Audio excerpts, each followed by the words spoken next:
तो चलो यार, नेक्स्ट अब हमें शुरू करना है फ्रिक्शन। एनएलएम हमारा कंप्लीट हो चुका था, ठीक है। तो नेक्स्ट आज हम लोग शुरू करने जा रहे हैं फ्रिक्शन के बारे में, ठीक है। चलो यार, अब थोड़ा ध्यान से देखना। अब इसमें जैसे देखो, मान लो अगर कोई भी दो सरफेस अगर एक दूसरे के कांटेक्ट में होते हैं, ठीक है। जैसे मान लिया हमने ये सरफेस है, ठीक है। ये सरफेस के ऊपर अगर कोई एक ब्लॉक रखा हुआ है, ये सरफेस है हमारा। अगर सपोज इसके ऊपर एक ब्लॉक रख लिया हमने, ठीक है, कोई भी एम मास ले लेते हैं। तो जब भी अगर इस तरह का सरफेस अगर सॉरी दो सरफेस अगर एक दूसरे के कांटेक्ट में रहेंगे तो वो दो डायरेक्शन में फोर्स लगा सके। एक तो इस सरफेस के परपेंडिकुलर, ठीक है, और दूसरा एक इस सरफेस के अलोंग फोर्स एग्जर्ट कर सकते हैं। अब चाहे ये इस डायरेक्शन में हो सकता है, इस डायरेक्शन में हो, ये जरूरी नहीं, लेकिन ये इनकी पॉसिबिलिटी जो है वो क्या है कि दो डायरेक्शन में फोर्स लगा सकते हैं। एक तो सरफेस के परपेंडिकुलर या फिर दूसरा सरफेस के अलोंग। एक और चीज देखो, जैसे मान लो अगर हम लोग बात करें कुछ इस तरीके का अगर सरफेस ले लें, कुछ ऐसा कर्व्ड सरफेस ले लेते हैं। हमेशा एक फ्लैट सरफेस ही हो ऐसा भी जरूरी नहीं। अगर कुछ ऐसा कर्व्ड सरफेस ले लिया और इसके ऊपर अगर एक ब्लॉक रखा हुआ है स्मॉल एम मास का, ठीक है, तो इस केस में भी क्या क्या क्या पॉसिबिलिटी है। एक तो सरफेस के परपेंडिकुलर और दूसरा इस सरफेस के अलोंग। यानी हम लोग इसीलिए बोलते हैं कि जो दूसरी पॉसिबिलिटी है वो सरफेस के टेंजेंट के अलोंग। ठीक, कभी कभी ऐसा होगा सरफेस एग्जैक्टली जब फ्लैट नहीं रहेगा उस समय ये सरफेस डिफाइन करना मुश्किल है। तो उस समय हम लोग क्या करें बोलेंगे कि सरफेस के टेंजेंट के अलोंग एक फोर्स लगेगा, ठीक है। तो एक हमारा क्या पॉसिबिलिटी है, नॉर्मल के लॉन्ग, और दूसरा किसके लॉन्ग, टेंजेंट। यहाँ भी वही बात कि नॉर्मल एक तो क्या होगा सरफेस के परपेंडिकुलर और दूसरा कौन सा, सरफेस के टेंजेंट के लॉन्ग। ये जो फोर्स होता है जो सरफेस के परपेंडिकुलर, इसको हम लोग क्या नाम देते हैं, नॉर्मल। और जो सरफेस के टेंजेंट के लॉन्ग लगता है उसको क्या बोलते हैं हम लोग, फ्रिक्शन। ये भी क्या होता है हमारा, ये नॉर्मल और दूसरा कौन सा, ये फ्रिक्शन फोर्स।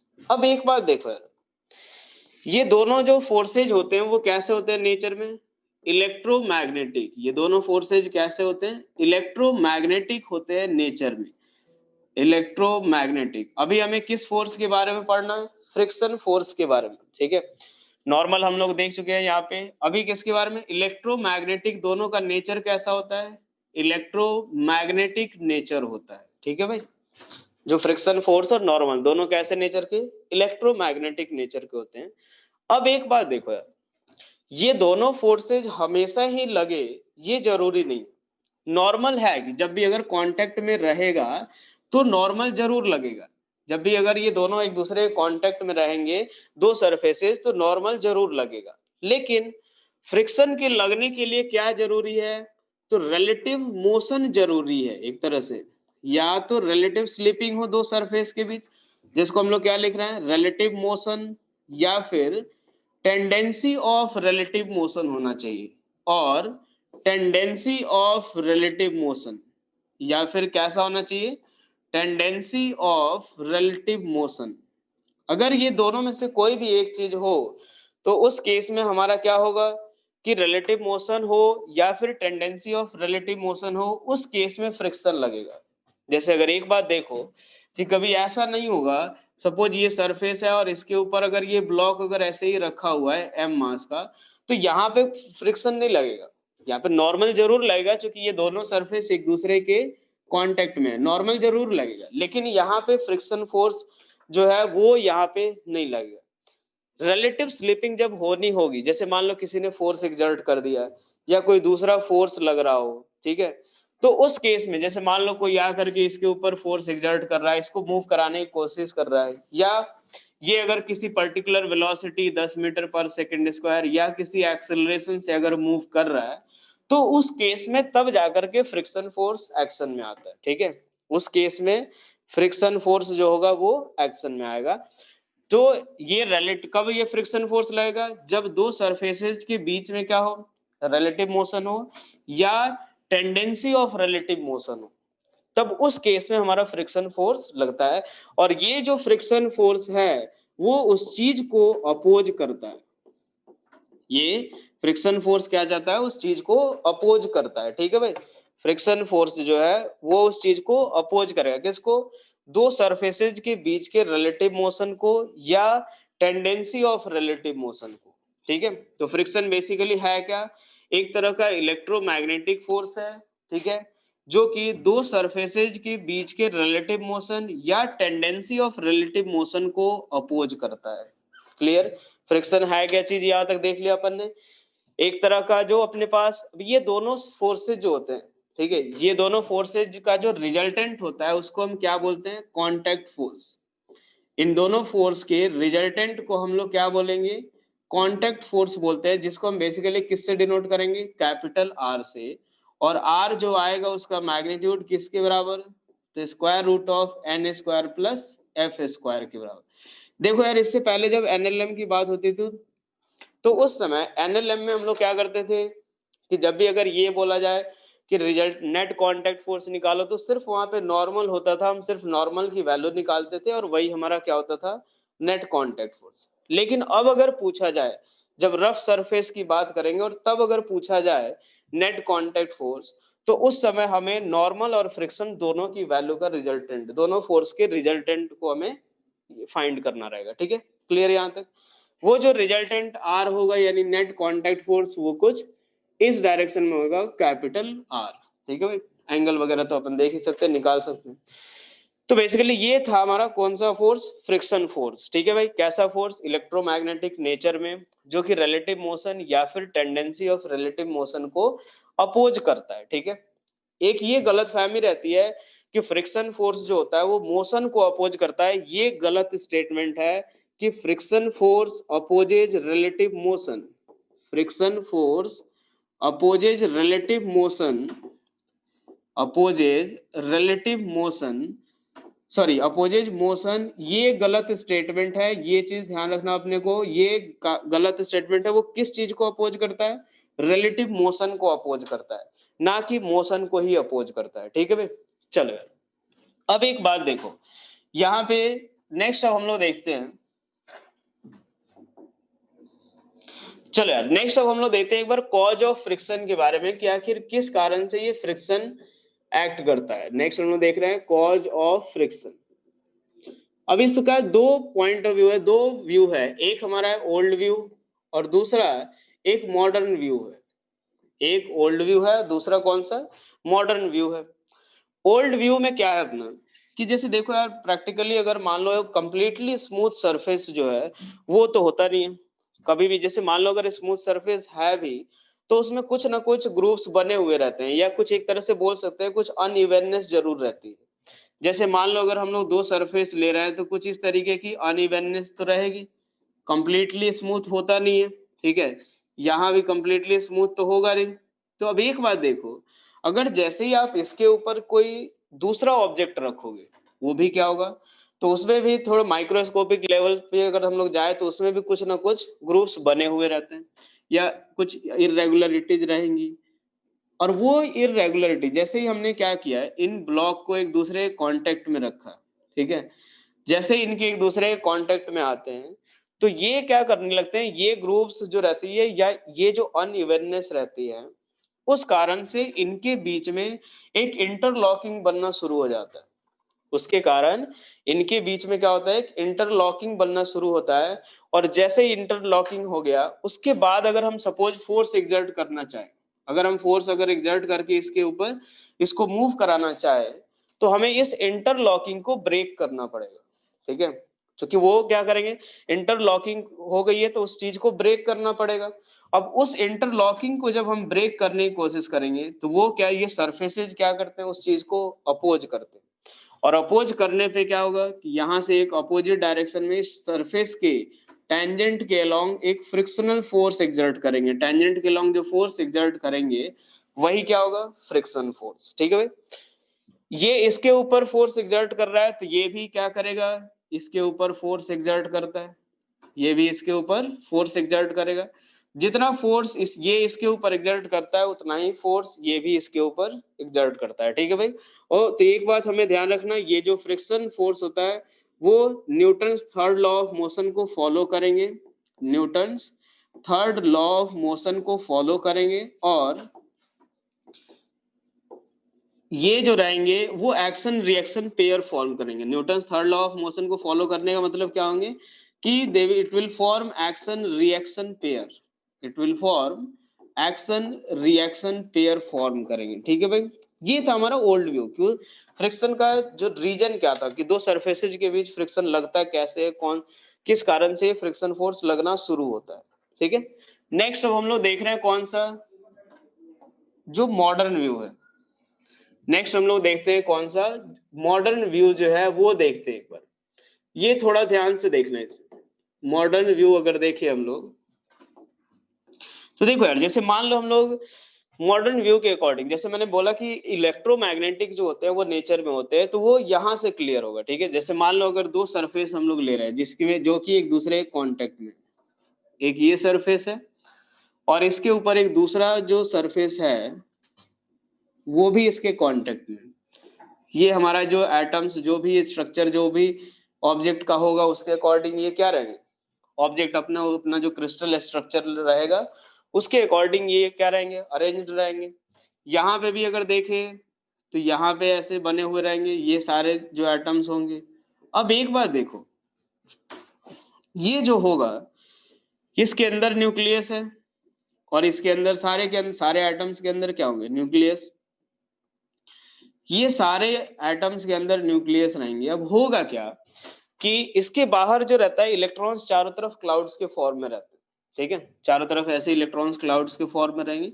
ये भी इलेक्ट्रॉन्स जो रहेंगे वो भी चारों तरफ क्लाउड्स के फॉर्म में सबके अंदर रहते हैं। ये जो न्यूक्लियस रहता है वो इसके इलेक्ट्रॉन को ये क्या करता है, अपनी तरफ फोर्स एक्सर्ट करता है। इसका जो न्यूक्लियस होगा वो इस इलेक्ट्रॉन को अपनी तरफ फोर्स लगाएगा, वो इसके इलेक्ट्रॉन्स पे अपनी तरफ फोर्स लगाएगा। ये भी जो एटम्स होंगे, ये जो एटम्स का जो न्यूक्लियस होगा वो सारे इसके इलेक्ट्रॉन्स को अपनी तरफ खींचेंगे, ये इसके इलेक्ट्रॉन्स को अपनी तरफ खींचेगा, ये इसके इलेक्ट्रॉन्स को अपनी तरफ खींचेगा। होगा एक इलेक्ट्रोमैग्नेटिक फोर्स। ठीक है, अब इसमें क्या आएगा, इसके दो कंपोनेंट, एक इधर की तरफ और एक ऊपर के डायरेक्शन। ठीक है, ये एक कंपोनेंट हॉरिजॉन्टल डायरेक्शन में आएगा। यही हमारा कौन सा फोर्स प्रोवाइड करता है, फ्रिक्शन फोर्स। यही हमें कौन सा फोर्स प्रोवाइड करेगा, फ्रिक्शन फोर्स। इनके जो सारे हॉरिजॉन्टल यानी टेंजेंट के लॉन्ग जो कंपोनेंट होते हैं वो सारे टेंजेंट के लॉन्ग जो कंपोनेंट होंगे वही सारे कौन से फोर्स होंगे, फ्रिक्शन फोर्स। ठीक है भाई, अब एक बात देखो, थोड़ा पहले फ्रिक्शन फोर्स का डायरेक्शन हम लोग देखते हैं। ये जैसे हमने लिया, ये सरफेस एक लिया और ये सरफेस हो गया। ठीक है, यहां देखिए तो ये अपने पास ये सारे एटम्स हो गए और ये कुछ ऐसे सारे एटम्स हो गए। ठीक है, अब एक बात देखो, जैसे ही मैं इस ऑब्जेक्ट को मूव कराना शुरू करूंगा, ठीक है, इसके बीच का एक और बात देखो कि ये जो लेयर, इससे नीचे का लेयर और इससे ऊपर का लेयर, वो एक दूसरे से उतना सिग्निफिकेंट फोर्स से एक दूसरे के साथ वो इंटरेक्ट नहीं कर सकते, तो इसीलिए हम इनके पेयर के फोर्सेज के बारे में हम लोग बात ही नहीं कर रहे हैं। ठीक है, दूसरी बात एक और यहाँ पे कंफ्यूजन आ सकता है कि ये न्यूक्लियस जो है, इस न्यूक्लियस मतलब जो पॉजिटिव चार्ज है, इस पॉजिटिव चार्ज को भी तो रिपेल कर सकता है। तो देखो यहाँ पे होता क्या है कि ये पॉजिटिव चार्जेस जो रहते हैं वो काफी ज्यादा शिल्डेड रहते हैं, शिल्डिंग इनके चारों तरफ काफी ज्यादा रहती है, जिस कारण से वो इतना इफेक्टिवली इंटरेक्शन एक दूसरे के साथ नहीं कर पाते। ठीक है, अब एक बात है, ये होगा क्या, जैसे ही आप अगर इस पे फोर्स लगा करके अगर इसको मूव कराना चाहोगे, क्या होगा कि ये जो पॉजिटिव चार्ज है, ठीक है, ये जो पॉजिटिव चार्ज है ये क्या करेगा, ये पॉजिटिव चार्ज इसके जो नेगेटिव चार्ज होंगे उसको अट्रैक्ट करेगा इधर की तरफ ऐसे। ये पॉजिटिव चार्ज इसके नेगेटिव चार्ज के ऊपर ऐसे फोर्स लगाएगा और ये पॉजिटिव चार्ज इसके नेगेटिव चार्ज पे इधर की तरफ फोर्स लगाएगा। अब एक बात सोचो, इसका जो हॉरिजॉन्टल कंपोनेंट आएगा, ठीक है, ये तो ऐसे खींच, जैसे ही हम लोग इधर मूव कराएंगे ये इलेक्ट्रॉन्स को ऐसे खींचेगा, और इसका जो एक कंपोनेंट जो हॉरिजॉन्टल डायरेक्शन में आएगा वही हमें कौन सा फोर्स प्रोवाइड करेगा, फ्रिक्शन फोर्स। और यानी जैसे ही आप ऊपर वाले ब्लॉक को मूव कराओगे तो उसका ये हॉरिजॉन्टल डायरेक्शन में जो फोर्स आता है, हॉरिजॉन्टल डायरेक्शन में जो कंपोनेंट जो इस पे लग रहा है वो क्या होगा कि ये फ्रिक्शन फोर्स होगा किस पे, नीचे वाले सरफेस पे, जो लोअर सरफेस है उसके ऊपर का फ्रिक्शन फोर्स प्रोवाइड करेगा। ठीक है, वैसे ही अगर हम बात करें कि मान लो ऊपर वाले सरफेस पे अगर बात करें, ये जैसे मान लो ये हमारा ऊपर वाला सरफेस हो गया और ये हमारा लोअर सरफेस हो गया, ठीक है, ये हमारा लोअर सरफेस हो गया, ये सारे एटम्स हो गए, ये भी सारे एटम्स जो लोअर सरफेस के हो गए। अब इस वाले सरफेस, इस पे हमने देख लिया फ्रिक्शन फोर्स किधर की तरफ, आगे की तरफ। अगर इस वाले पे बात करें तो नीचे का जो पॉजिटिव चार्ज होगा यानी न्यूक्लियस जो होगा वो इसके इलेक्ट्रॉन पे इधर की तरफ अट्रैक्टिव फोर्स लगाएगा, ये पॉजिटिव चार्ज इसके ऊपर इधर की तरफ फोर्स, ये पॉजिटिव चार्ज इसके ऊपर इधर की तरफ फोर्स लगा, ठीक है। अब उसके बाद इसका जो हॉरिजॉन्टल कंपोनेंट आएगा वो हमारा कौन सा होगा, फिर से फ्रिक्शन फोर्स।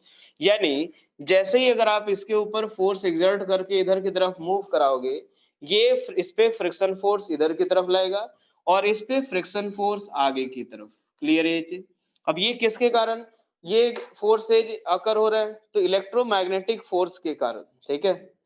ये किसके कारण लग रहा है, इलेक्ट्रोमैग्नेटिक फोर्सेज का कंपोनेंट है, इसीलिए ये कैसे फोर्स हुए, तो इलेक्ट्रोमैग्नेटिक नेचर के हुए। अब एक और चीज देखते हैं, जो ये कंपोनेंट आता है वर्टिकल डायरेक्शन में, जो ये वर्टिकल डायरेक्शन में जो कंपोनेंट आता है, ठीक है, ये नॉर्मल में कंट्रीब्यूशन करते हैं। ये जो फोर्सेज होते हैं वो नॉर्मल में कंट्रीब्यूशन इनका रहेगा। मैंने क्या बोला था स्टार्टिंग में कि जो फ्रिक्शन फोर्स होगा और नॉर्मल फोर्स, ये दोनों कैसे होते हैं, इलेक्ट्रोमैग्नेटिक होते हैं नेचर में, ठीक है। अब एक बात सोचो, इसका एक कंपोनेंट इधर की तरफ आ रहा है, ये कंपोनेंट इधर की तरफ आ रहा है, इधर की तरफ, ये इस वाले ब्लॉक के ऊपर, लेकिन जो इस वाले ब्लॉक पे जो नॉर्मल लगता है वो किसकी तरफ लगता है, ऊपर के डायरेक्शन। अब वो फोर्स कहां से आएगा, ये इनका कंट्रीब्यूशन रहेगा, लेकिन वो फोर्स कैसे आएगा, तो उसमें हमें इनके दोनों के, इन सब के इलेक्ट्रॉन्स के बीच का रिपल्सिव फोर्स जो होगा, इलेक्ट्रॉन्स इन दोनों सारे जो भी एटम्स हैं इनके क्रिस्टल्स के अंदर, जो भी एटम्स हैं उनके अंदर जो इलेक्ट्रॉन्स हैं उनके बीच एक रिपल्सिव फोर्स भी होगा। अब जो रिपल्सिव फोर्स होगा उसका कंपोनेंट अगर देखे तो वो किसकी तरफ आएगा, ऊपर की तरफ। जैसे मान लो अगर हम रिपल्सिव फोर्स की बात करें, अगर हम रिपल्सिव फोर्स हमें फ्रिक्शन फोर्स कैसे आया, तो जो हमारा अट्रैक्टिव फोर्स होता था, जो हमारा अट्रैक्टिव फोर्स होता था उसके कंपोनेंट से नॉर्मल जो आ रहा था वो हमारे किसके कारण से होगा, रिपल्सिव फोर्स के कारण। जो इलेक्ट्रॉन्स के बीच में जो रिपल्सिव फोर्स होगा उसके कारण आएगा, ठीक है। जो नॉर्मल होगा वो किसके कारण, तो जो दो एटम्स होंगे उनके बीच के इलेक्ट्रॉन्स के रिपल्सिव फोर्स के कारण। जैसे इसके बाहर जो इलेक्ट्रॉन्स हैं वो क्या करेगा, इनके सबके इलेक्ट्रॉन्स के बीच भी रिपल्सन होगा, तो इसके ऊपर फोर्स ऐसे लगेगा, इसके ऊपर फोर्स ऐसे लगेगा, ठीक है भाई। अब क्या होगा, तो यहां से इसका एक कंपोनेंट ऊपर आएगा और इसका एक कंपोनेंट इधर की तरफ, ठीक है। इसका इसके ऊपर एक कंपोनेंट इधर और इसके ऊपर इधर की तरफ। उस समय जो अट्रैक्टिव फोर्स के कारण जो था उसके कारण कंपोनेंट एक वर्टिकली डाउनवर्ड डायरेक्शन में आता। तो जो नेट नॉर्मल जो होगा वो क्या होगा, तो ये सारे जो मैंने व्हाइट कलर से बनाए और जो पहले जो हमारे अट्रैक्टिव के कारण जो आ रहे थे उन सब का रिजल्टेंट होता है। जो रिजल्टेंट होगा, जो नॉर्मल फोर्स जो होगा वो इस अट्रैक्टिव फोर्स और इस रिपल्सिव फोर्स का कंपोनेंट और इस अट्रैक्टिव फोर्स का नेट सम होगा, और वो किधर की तरफ आता है, ऊपर के डायरेक्शन में, ठीक है। और ये जो फ्रिक्शन फोर्स होता है वो किधर की तरफ, अट्रैक्टिव फोर्स का जो कंपोनेंट होता है उसमें वो डोमिनेट करता है तो फ्रिक्शन फोर्स इसके अकॉर्डिंग, इसमें रिपल्सिव फोर्स डोमिनेट करता है तो उसके अकॉर्डिंग। क्लियर ये चीजें कि नॉर्मल इसके कारण किधर की तरफ, ऊपर आएगा, और इस वाले फ्रिक्शन पीछे की तरफ अगर मैं इधर मूव करा रहा हूं। फिर इस केस में अगर देखें तो इस केस में फ्रिक्स नॉर्मल नीचे और फ्रिक्शन फोर्स इसके ऊपर इधर की तरफ।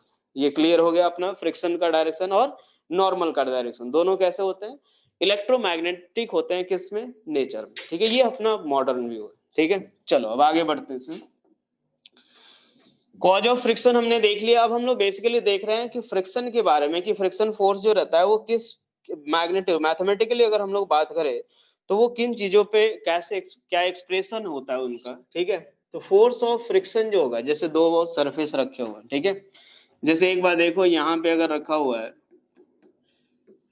ये ऐसा एक ब्लॉक हो गया, इसके ऊपर ये एक ऑब्जेक्ट रखा हुआ है, एम मास का कोई ऑब्जेक्ट, अगर मैं इधर की तरफ मूव कर रहा हूँ, यानी क्या कर रहा हूँ मैं, रिलेटिव स्लिपिंग लाने की अगर कोशिश कर रहा हूँ, तो इसके ऊपर इधर की तरफ फ्रिक्शन फोर्स लगता है। मैंने बता दिया था अभी कि फ्रिक्शन क्या होता है, रिलेटिव मोशन जब लगे उसी समय काम करता है, और ये इस चीज को अपोज करता है, या रिलेटिव मोशन की टेंडेंसी हो तब भी। तो जो फ्रिक्शन फोर्स जो होता है एफ की वैल्यू, वो प्रोपोर्शनल टू किसके होता है, एन के, प्रोपोर्शनल टू किसके, नॉर्मल, एन क्या होता है, नॉर्मल ऑन या normal between the two surfaces, normal between two surfaces, दोनों सरफेस के बीच के ऊपर जो नॉर्मल लगता है उस पर डिपेंड करता है, ठीक है। यानी एफ यहां से प्रोपोर्शनलिटी साइन रिमूव करोगे किसके बराबर, F equals to mu into N, जहां पे ये म्यू जो होता है वो किस चीज को बताता है, तो नेचर ऑफ सरफेस, म्यू जो होता है वो क्या बताता है, नेचर ऑफ सरफेस, और इसका नाम क्या होता है, तो नेचर ऑफ सरफेस, इसको क्या बोलते हैं, कोएफिशिएंट ऑफ फ्रिक्शन, क्या बोलते हैं इसको, कोएफिशिएंट ऑफ फ्रिक्शन, ये हमारा कैसा होता है, कोएफिशिएंट ऑफ फ्रिक्शन म्यू, ठीक है भाई। अब एक बात देखो, ये भी एक फोर्स, ये भी एक फोर्स, यानी जो म्यू होगा वो कैसा होगा, तो यूनिटलेस एंड डायमेंशनलेस, म्यू कैसा होगा, यूनिटलेस एंड डायमेंशनलेस होगा, ठीक है भाई, यूनिटलेस एंड डायमेंशनलेस, ठीक है भाई। ये इस म्यू की जो वैल्यू होती है, जो नॉर्मल हम लोग देखते हैं, म्यू की वैल्यू होती है लेस देन इक्वल टू 1 होती है, जो नॉर्मल हमें जो सरफेस मिलेगा वो क्या होता है, म्यू की वैल्यू उससे ये लेस देन और इक्वल टू 1 होता है। लेकिन एक हम लोग देखेंगे सिलिकॉन रबर जो होता है, ठीक है, सिलिकॉन रबर जो होता है उसके लिए अगर देखें तो म्यू की जो वैल्यू होती है वो ग्रेटर देन किससे होता है, 1, ठीक है। कभी कभी ऐसा क्वेश्चन में आता है कि म्यू की वैल्यू क्या ग्रेटर देन 1 हो सकती है, तो हाँ बिल्कुल हो सकती है, म्यू की वैल्यू जो है वो ग्रेटर देन 1 हो सकता है, ठीक है। और वो किसके लिए होगा, सिलिकॉन रबर के केस में, कि म्यू की जो वैल्यू होगी वो क्या होगी, ग्रेटर देन 1 होगी, ठीक है। चलो यार अब एक बात देखते हैं हम लोग, ठीक है, कि यहाँ पे अगर देखा तो देखो यार, म्यू की जो सॉरी फ्रिक्शन फोर्स की जो वैल्यू होती है, ठीक है, फ्रिक्शन फोर्स की जो वैल्यू होती है वो एरिया ऑफ कांटेक्ट पे डिपेंड नहीं करता है। फ्रिक्शन की जो वैल्यू होती है, फ्रिक्शनल फोर्स की वैल्यू, वो एरिया ऑफ कांटेक्ट पे डिपेंड नहीं करता है, doesn't depend upon area of contact, ठीक है, डजंट डिपेंड अपॉन किस पे, एरिया ऑफ कांटेक्ट पे। यानी अगर एक बात देखो, जैसे मान लिया हमने ये चीज देखा कि ये एक ब्लॉक है, अगर मैं इसको इस तरह से रख रहा हूं या फिर इस ब्लॉक को इस तरह से रख लूं, दोनों केस में जो होता है वो नॉर्मल सेम, जैसे मान लो अगर 10 केजी का एक ब्लॉक ऐसे रखा हुआ है, 10 केजी का एक ब्लॉक मैंने ऐसा रखा हुआ है, ठीक है। अब ये इसको कुछ इस तरह से रखा कि ये वाला विड्थ अपने पास हॉरिजॉन्टल है, या अगर इस वाले केस में रखा, दोनों में नॉर्मल सेम, यहाँ भी N1 यहाँ भी N1 ही नॉर्मल। तो इस केस में, दोनों के केस में जो फ्रिक्शन फोर्स की वैल्यू होगी वो दोनों केस में सेम, यानी F1 इक्वल्स टू हमारा क्या होगा, F2, यानी जो friction force between two solid surfaces जो होता है वो एरिया ऑफ कांटेक्ट पे डिपेंड नहीं करता है। लेकिन आगे चल के हम लोग एक और फ्रिक्शन फोर्स के बारे में पढ़ेंगे, विस्कस फोर्स के बारे में। विस्कस फोर्स क्या होता है, बेसिकली कि दो लिक्विड सरफेस के बीच का जो फ्रिक्शन फोर्स होता है उस समय वो एरिया ऑफ कांटेक्ट पे डिपेंड करता है, लेकिन दो सॉलिड सरफेस के बीच का जो फ्रिक्शन फोर्स होगा वो एरिया ऑफ कांटेक्ट पे डिपेंड नहीं करेगा। क्लियर यहां तक सभी को? चलो अब इसके बाद हमें एक टाइप ऑफ फ्रिक्शन देखना है। हमारा पहला टाइप कौन सा होता है, स्टैटिक फ्रिक्शन। पहला कौन सा है, स्टैटिक फ्रिक्शन, ठीक है। स्टैटिक फ्रिक्शन का केस देखो, जैसे मान लो अगर कभी हम लोग देखें, अगर कोई भी ऑब्जेक्ट अगर ऐसे रखा हुआ है, ठीक है, हमने एक देख लिया F इक्वल्स टू किसके बराबर, म्यू इंटू एन, म्यू क्या है हमारा कोएफिशिएंट ऑफ फ्रिक्शन, ठीक है। जैसे यहां से अगर बात करें कि अगर एक 10 केजी का ब्लॉक रख दिया गया, ठीक है, इसका कोएफिशिएंट ऑफ फ्रिक्शन कोई दे रखा है म्यू के बराबर, तो अगर मान लो मैं इसको मूव कराना चाहता हूं, इस पे फोर्स लगाऊंगा इस हॉरिजॉन्टल डायरेक्शन में, सपोज मैं हॉरिजॉन्टल डायरेक्शन में मैं कुछ फोर्स लगा रहा हूँ और ये जो फोर्स की वैल्यू होती है वो मैं धीरे धीरे इंक्रीज कर रहा हूँ, धीरे धीरे इंक्रीज करके, जैसे मान लो मैंने पहले 5 न्यूटन का फोर्स लगाया, नहीं मूव कर रहा, फिर धीरे धीरे 10 न्यूटन लगाया, नहीं मूव किया, 20 न्यूटन लगाया, नहीं मूव किया, 29 न्यूटन लगाया, तो लग रहा है कि जैसे जस्ट मूव कर जाएगा, मूव कर नहीं रहा है लेकिन ऐसा लग रहा है कि जस्ट मूव कर जाएगा। लेकिन अगर इसके बाद मैंने 29.1 न्यूटन लगाया तो ये जो ब्लॉक है वो मूव करना शुरू कर गया। ठीक है, अब एक बात ऐसे सोचो कि अगर ये 10 केजी का ब्लॉक इस पे रखा हुआ है, मैंने 5 न्यूटन का अगर फोर्स लगाया तो हमें पता है कि F एक्सटर्नल इक्वल्स टू किसके, मास इनटू एक्सेलरेशन। अगर इसकी वैल्यू 5 न्यूटन है, मास भी कैसा है, नॉन जीरो, तो एक्सेलरेशन कैसा होना चाहिए, नॉन जीरो होना चाहिए। क्योंकि अगर मान लो केवल यही फोर्स लग रहा होता तो फिर तो उसके हिसाब से कुछ ना कुछ एक्सेलरेशन जरूर आता। लेकिन यहाँ पे देख रहे हैं कि यार 29 न्यूटन तक जो है ये ब्लॉक मूव कर ही नहीं रहा है। यानी क्या हो रहा है, कौन सा फोर्स लग सकता है जो इस हॉरिजॉन्टल फोर्स को अपोज करे, नॉर्मल सॉरी फ्रिक्शन। तो फ्रिक्शन फोर्स इधर के डायरेक्शन में लगेगा, कोई ना कोई एक फ्रिक्शन फोर्स लग रहा होगा। अब इस केस में, ठीक है, फ्रिक्शन फोर्स जो लग रहा है जब तक ये ब्लॉक मूव करना शुरू नहीं कर पाए, यानी जब तक अगर ब्लॉक जो रहे वो या तो रिलेटिव मोशन की टेंडेंसी में रहेगा, जस्ट मूव करने वाला हो लेकिन मूव कर नहीं रहा हो, ठीक है, या अगर कोई एक आदमी एक्सटर्नल फोर्स लगा रहा हो लेकिन फिर भी अगर ब्लॉक किस पे हो, रेस्ट पे हो, तो उस समय जो फ्रिक्शन फोर्स लगता है उसी को हम क्या नाम देते हैं, स्टैटिक फ्रिक्शन। उसी को हम क्या नाम देते हैं, स्टैटिक फ्रिक्शन। ठीक है भाई, मैंने क्या बोला कि अगर ब्लॉक जो हो इसके ऊपर मैं कुछ फोर्स एक्सर्ट करूं और तब भी ये मूव ना करे, या फिर ब्लॉक जो है वो जस्ट मूव करने की कंडीशन में हो, जैसे ये 29 न्यूटन के केस में था, तो ये जो उस समय जो फोर्स ऑफ फ्रिक्शन लगेगा ये दोनों सॉलिड सरफेस के बीच में, वो हमारा कौन सा फ्रिक्शन होता है, स्टैटिक फ्रिक्शन। तो ये जो स्टैटिक फ्रिक्शन होता है mu S sorry F S, वो क्या होता है, लेस देन किसके, तो म्यू एस इंटू एन के बराबर होता है। एफ एस जो होगा वो किसके होगा, तो less than equals to mu S into N, और ये जो म्यू एस होता है इसको हम क्या बोलते हैं, कोएफिशिएंट ऑफ स्टैटिक फ्रिक्शन। ये क्या होगा हमारा coefficient of static friction.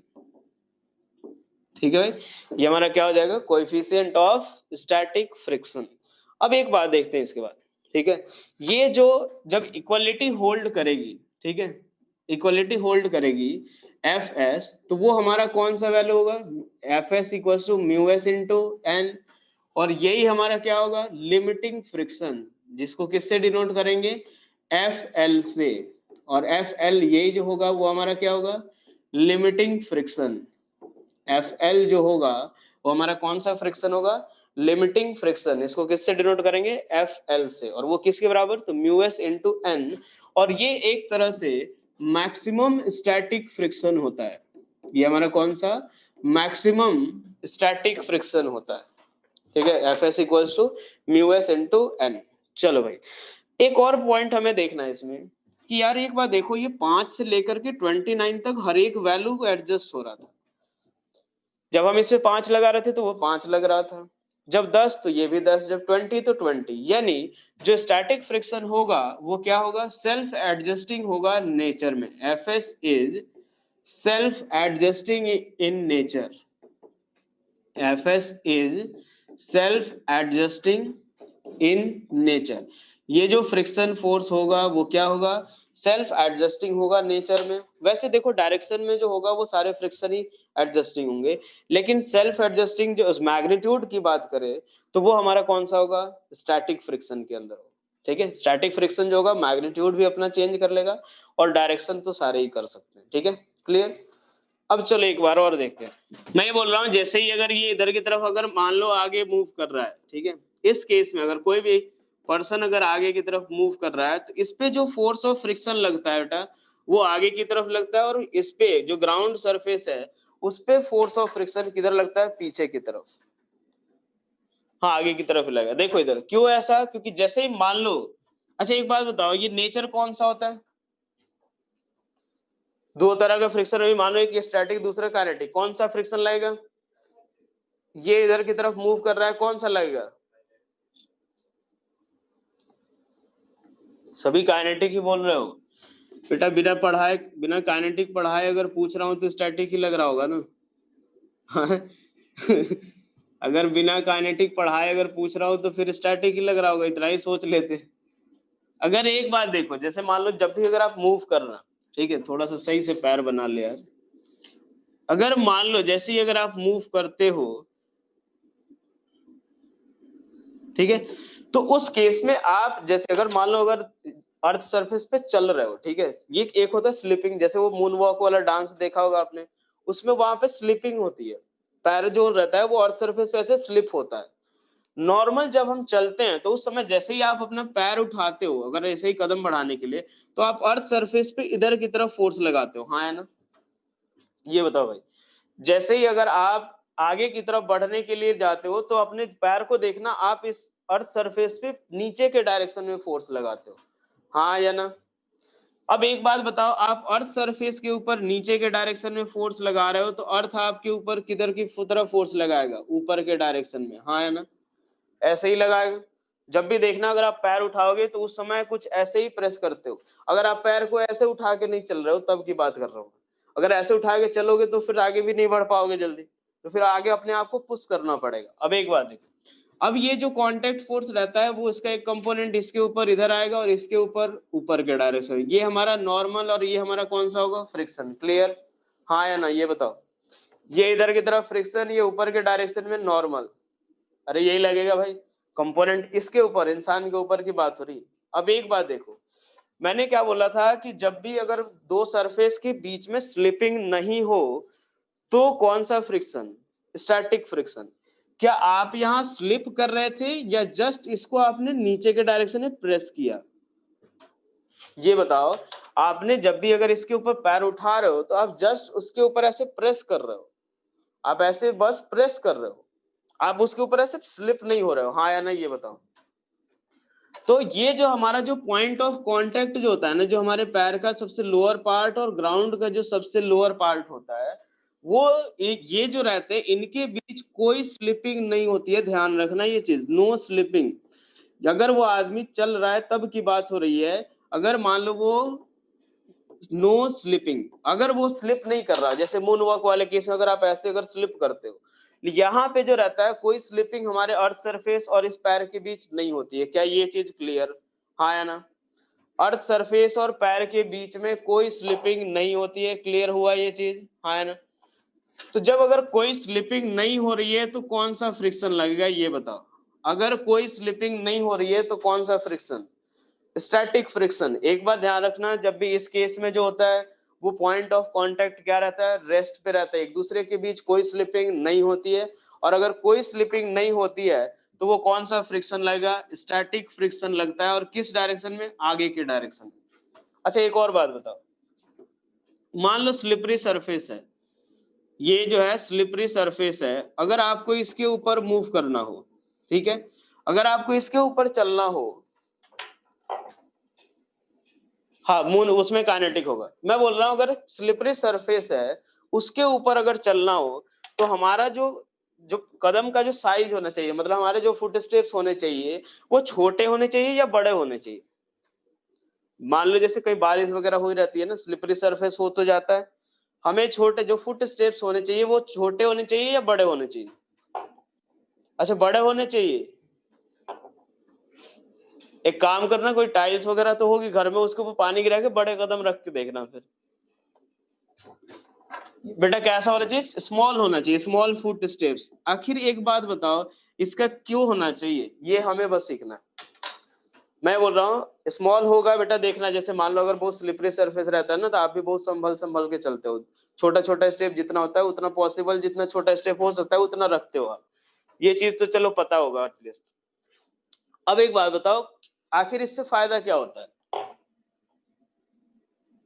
Contact force कम होगा, फ्रिक्शन कम लगता है। बेटा एक बात बताओ, मूव करने के लिए कौन सा फोर्स जरूरी है? फ्रिक्शन फोर्स, हाँ या ना? ये बताओ, मूव करने के लिए कौन सा फोर्स जरूरी है? फ्रिक्शन, क्योंकि यही हमें आगे की तरफ ले जाता है। तो अगर फ्रिक्शन कम ही हो जाए तो फिर हम आगे की तरफ जा कैसे पाएंगे। चलो एक बात देखो, जैसे ही अगर आप मान लो अगर आपने फुट स्टेप्स अपने छोटे किए तो आप उतना ही ज्यादा प्रेस करते हो ग्राउंड को, उतना ही ज्यादा प्रेस करते हो, हाँ या ना। यार एक बात बताओ, म्यू की वैल्यू जैसे normal F equals to mu into N होता है, जैसे ही स्लिपरी हुआ म्यू तो बेटा कम हो गया, म्यू क्या हो गया, कम, म्यू कम हो गया। अब मैं ये बोल रहा हूं कि जैसे ही अगर आप अपना फुट स्टेप्स अगर कम करते हो तो अर्थ को ज्यादा जोर से प्रेस करते हो, हाँ या ना, अर्थ को ज्यादा जोर से प्रेस करते हो। अब अगर आप अर्थ को ज्यादा जोर से प्रेस करोगे तो यानी ये जो फोर्स एक्सर्ट करोगे उसका ये जो कंपोनेंट आएगा वर्टिकल डायरेक्शन में वो ज्यादा होगा, हाँ या ना। वर्टिकल डायरेक्शन में जो फोर्स होगा वो ज्यादा होगा, आप ग्राउंड के ऊपर ज्यादा फोर्स लगाओगे तो आपके ऊपर भी ज्यादा फोर्स लगेगा। जब ज्यादा फोर्स लगेगा तो नॉर्मल क्या होगा, बढ़ जाएगा। नॉर्मल जैसे ही बढ़ेगा तो म्यू चलो थोड़ा बहुत कम रहते हुए भी हमारा फोर्स ऑफ फ्रिक्शन जो होगा उतना सफिशियंट मिल जाएगा, ठीक है, उतना सफिशियंट फोर्स ऑफ फ्रिक्शन मिल जाएगा कि हमें वो आगे की तरफ ले जा सके। क्या ये चीज क्लियर हुआ कि पहली चीज तो कैसा होगा, स्मॉल होगा। क्यों होगा, क्योंकि हमारा उस केस में नॉर्मल जो है वो हमारा क्या हो जाए, नॉर्मल हमारा बढ़ जाएगा, नॉर्मल बढ़ेगा तो फोर्स ऑफ फ्रिक्शन थोड़ा सफिशियंट हो जाएगा। चलो एक और बात बता दो यहाँ पे, जैसे मान लो ये नॉर्मल एक रफ सरफेस है, एक हम लोग ये रफ सरफेस है, इस केस में मान लो ये थीटा एंगल फॉर्म हो रहा है, अगर यही सरफेस स्लिपरी हो जाए, ये θ1 हो गया, ये θ2, ठीक है। अब बताओ यहाँ पे कौन सा एंगल बड़ा होना चाहिए, θ1 या θ2। ये स्लिपरी केस में ऐसे मान लो, चाहे ये देख लो θ2 है, ये दोनों ही स्लिपरी सरफेस मान लो, ऐसे ही ले लेते हैं, दोनों क्या होने चाहिए, स्लिपरी सरफेस। आप सेम तरीके से फोर्स एग्जर्ट कर रहे हो, सेम फोर्स एग्जर्ट कर रहे हो, बताओ θ1 बड़ा होना चाहिए θ2, θ1 बड़ा या θ2 बड़ा होना चाहिए, θ1 बड़ा या θ2। यहां से देखो हमें क्या करना है, नॉर्मल बड़ा करना है, नॉर्मल फोर्स बड़ा करना है यानी cos θ2 जो होना चाहिए वो बड़ा होना चाहिए, हाँ है ना। cos θ2 बड़ा यानी θ2 की वैल्यू क्या होनी चाहिए, लेस, यानी θ1 शुड बी ग्रेटर देन θ2। क्या ये चीज clear, θ1 should be greater than किससे, θ2 से, यानी हमें उतना ज्यादा टिल्टेड नहीं करना चाहिए ये चीज। जब भी अगर आप स्लिपरी सरफेस में मूव करो तो ज्यादा ये टिल्ट हमें नहीं करना होगा, थोड़ा सा जितना आप हॉरिजॉन्टल के पास रख सकते हो उतना रखोगे। क्लियर, हाँ या ना, ये बताओ। चलो